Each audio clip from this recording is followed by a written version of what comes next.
నమస్తే. ప్రస్తుతం మనతో పాటు ప్రముఖ ఆధ్యాత్మికవేత్త, జ్యోతిష్య వాస్తు పండితులు బ్రహ్మశ్రీ డాక్టర్ గుండెపూడి శివ సుధీర్ శర్మ గారు మనతో ఉన్నారు. సో జూలై మాసంలో పరిస్థితి ఏ విధంగా ఉండబోతుందో గురుగారిని అడిగి తెలుసుకుందాం. నమస్కారం గురుగారు. శ్రీమాత్రే నమః. శ్రీ గురుభ్యో నమః. గురుగారు, జూలై మాసం ఎస్పెషల్లీ ఆషాఢ మాసం వృషభ రాశి వారి పరిస్థితి ఏ విధంగా ఉండబోతుంది? ఎలాంటి పరిస్థితులు ఈ నెల వీళ్ళకి ఎదురయ్యే ఛాన్సెస్ కనిపిస్తున్నాయి? ఎలాంటి జాగ్రత్తలు పరిహారాలు తీసుకుంటే బాగుంటుంది అంటారు? నిజంగా చెప్పాలంటే మనం మొదటి నుంచి కూడా వృషభ రాశికి ఒక ప్రత్యేకమైనటువంటి స్థానం ఏర్పడుతూనే ఉంది. నిజంగానే బాగుండబోతుంది. ఎలా అంటే ఇందాక మనం మేషరాశికి 3వ స్థానంలో గురుడు ఉన్నాడని చెప్తున్నాం. ఇక్కడ ఎక్కడైతే ఏళ్ళనాటి శని మీనరాశిలో ఉన్నాడో అక్కడి నుంచి 3వ రాశి వృషభ రాశి అవుతుంది. అంటే వృషభ రాశికి ఏకాదశంలో శని, ఏకాదశంలో శని మొత్తం లాభకారకుడు అవుతాడు. ఎక్కడా కూడా నష్టాన్ని చేకూర్చేటువంటి అవకాశం ఉండదు. కానీ సంతాన విషయంలో జాగ్రత్త. పిల్లలు అంటే ఇప్పుడు గర్భం రావడం కానివ్వండి, పుట్టబోయేటువంటి పిల్లల విషయంలో కానివ్వండి, కొంచెం అనారోగ్య పరిస్థితి, అలాగే గర్భం నిలుస్తుందా లేదా అనేటువంటి ఒక అనుమాన స్థితి కూడా కలిగేటువంటి అవకాశాలు ఉన్నాయి. తద్వారా అనారోగ్య పరిస్థితులు కూడా ఆడవాళ్ళకి సూచిస్తున్నాయి. కాబట్టి కొంచెం జాగ్రత్తగా ఉండండి. అలాగే ఇక్కడ ఉండేటువంటి వాళ్ళకి ఈ వృషభ రాశిలో అన్ని గ్రహాలు కూడా మంచి సానుకూలంగా ఉన్నాయి. ఇంటికి బంధువులు వస్తూ ఉంటారు. ఆనందదాయకమైనటువంటి వాతావరణంలో ఇల్లంతా కూడా చక్కగా మాసమంతా కూడా గడుస్తూ ఉంటుంది. ఖర్చులు ఎక్కువే పరిస్థితి కూడా కనిపిస్తుంది ఉంటాయి. కానీ ఆదాయానికి అంటే ఖర్చులకు మించినటువంటి ఆదాయం బాగా ఉంటుంది. వీళ్ళకి దాచుకోవడానికి దాచుకున్నంత, ఖర్చు పెట్టడానికి ఖర్చు పెట్టినంత. అలాగే వీళ్ళు అసలు వృషభ రాశి వాళ్ళ లక్షణాల విషయానికి వస్తే కూడా అతి ఎక్కువగా ఖర్చు పెట్టేటువంటి లక్షణాలు అంటే వీళ్ళది ఎలా ఉంటుందంటే నాన్న క్యాలిక్యులేటెడ్ అంటారా? చాలా 10 రూపాయలు ఖర్చు పెడతారు. దీన్ని 1000 రూపాయలలాగా ఎలా చూపించాలి అనేటువంటి లక్షణాలు ఎక్కువగా ఉంటాయి వీళ్ళ దగ్గర. అంటే మాయాతత్వం అంటాం చూడండి. ఖర్చు పెట్టేది 100, కానీ చూపించడం మాత్రం 1000. నిజంగానే చూసేవాళ్ళు కూడా అమ్మ వీడు 100 రూపాయలు ఇలా ఖర్చు పెట్టి ఇలా చేశాడు అంటే ఎవరు నమ్మటానికి కూడా అవకాశం లేదు. 1000 10,000 ఖర్చు పెడితే కానీ ఇంత ఆడంబరంగా చేయగలుగుతారు అనుకునేంత గొప్ప స్థాయి ఆలోచన వీళ్ళకి ఎక్కువగా ఉంటుంది. ఎక్కువగా ఖర్చు పెట్టరు. క్యాలిక్యులేషన్. ఒక కాఫీ తాగుతున్నారు, కాఫీలో కాఫీ పౌడర్ ఎంత, షుగర్ ఎంత, మిల్క్ ఎంత, వాడికి ఎంత ఇస్తున్నావు, ఎంత మిగులుతుంది, ఈ రకమైనటువంటి క్యాలిక్యులేషన్ ఎక్కువ. ఇదే మనం చేస్తే ఎలా చేస్తాం, ఇలాంటి అంటే ఒక వ్యాపారపరమైనటువంటి ఆలోచన స్థితి వీళ్ళది. ప్రతి ఒక్కటి కూడాను భవిష్యత్తులో ఒక వస్తువు కొంటున్నామంటే భవిష్యత్తులో ఇది ఎంతవరకు పనికి వస్తుంది అనేటువంటిది సంపూర్ణమైనటువంటి అవగాహన ఆలోచనతోనే ₹1 ఇన్వెస్ట్ చేస్తారు. లేకపోతే అనవసరమైనటువంటి ఇన్వెస్ట్మెంట్ మాత్రం చెయ్యరు. చాలా జాగ్రత్త పరులుగా చెప్పుకోవచ్చు. దీంట్లో ఉండేటువంటి రోహిణి నక్షత్రం, మృగశిర నక్షత్రం, కృత్తిక నక్షత్రం 1వ పాదం అన్నీ కూడా చాలా జాగ్రత్తగా ఉండేటువంటి లక్షణాలు.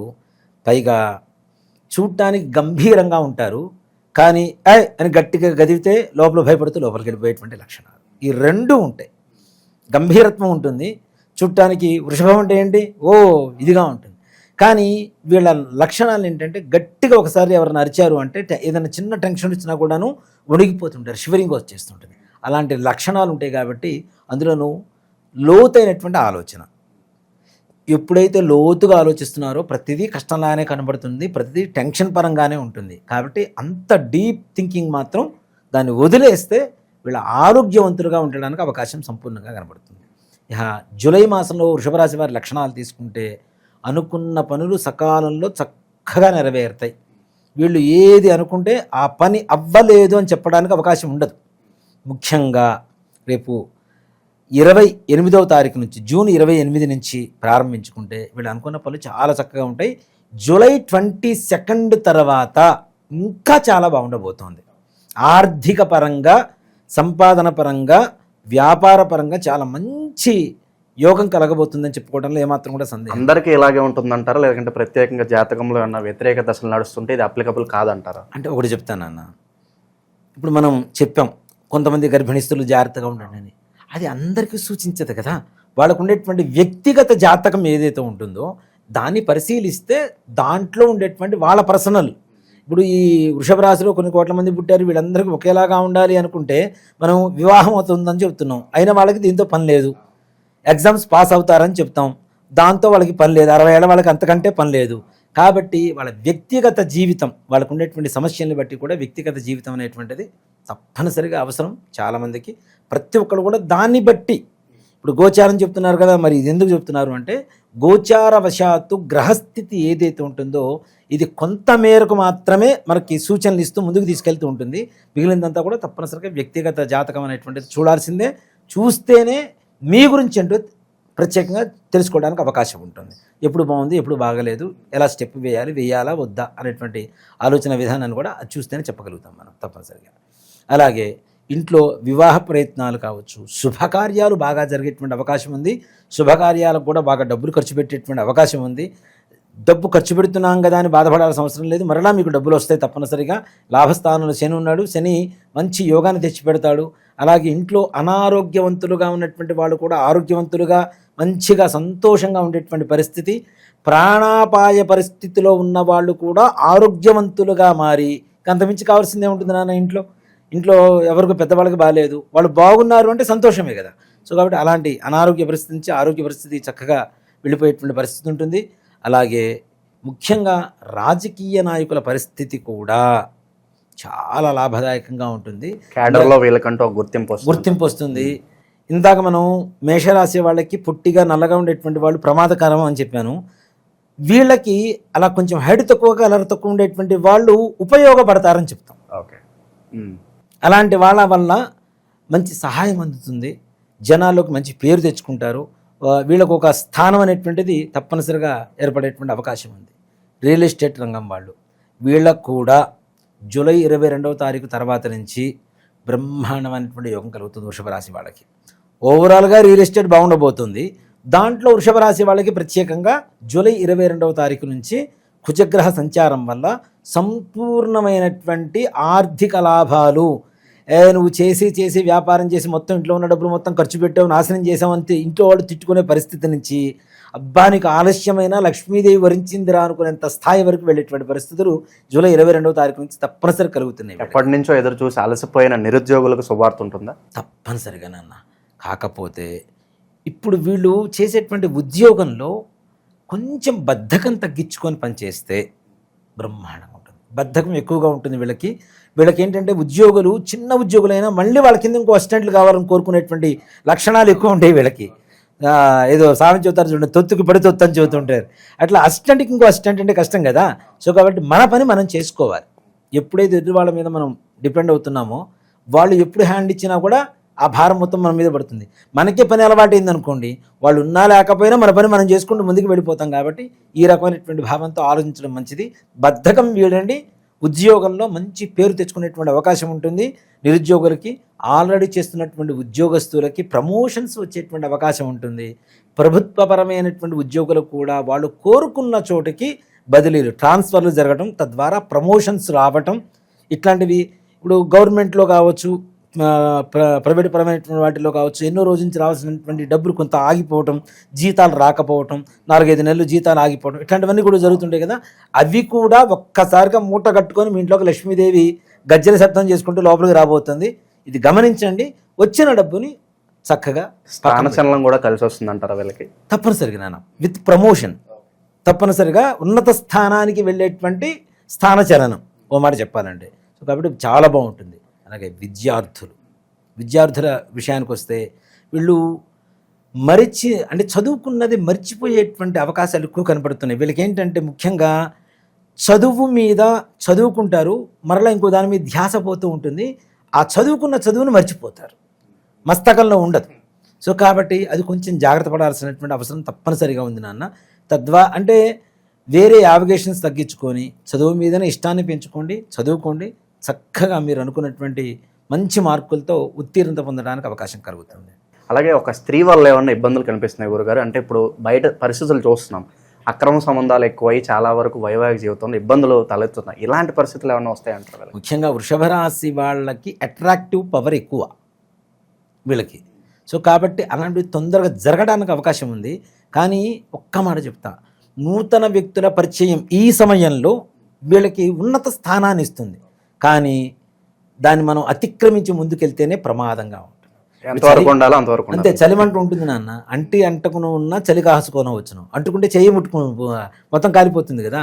కాబట్టి ఎదుటి వాళ్ళు సహాయం చేస్తున్నారు కదా అని అతిగా నెత్తినెక్కించుకోవడం కూడా మంచిది కాదు. దానివల్ల భవిష్యత్తులో ప్రమాదం జరిగేటువంటి అవకాశాలు ఉన్నాయి. కాబట్టి ఆడవాళ్ళ నుంచి మగవాళ్ళు, మగవాళ్ళ నుంచి ఆడవాళ్ళు కూడాను ఒక లిమిట్లో మనం సంచరిస్తూ ఉండడం అనేది చెప్పుకోదగ్గ విషయం. ఓకే, ఇక చివరగా ఎలాంటి వ్యాపారాలు చేస్తే కలిసి వస్తాయని చెప్పొచ్చు అంటారు, లేదంటే వాళ్ళ వ్యక్తిగతంగా చూసి వాళ్ళకి ఏ యోగిస్తుందో దాన్ని బట్టి చెప్పొచ్చు అంటారు? ఇక్కడ ఒకటి చెప్తాను నాన్న, వృషభ రాశిలో పుట్టిన ప్రతి ఒక్కరికి ఇదే వ్యాపారం అని చెప్పడం కష్టం.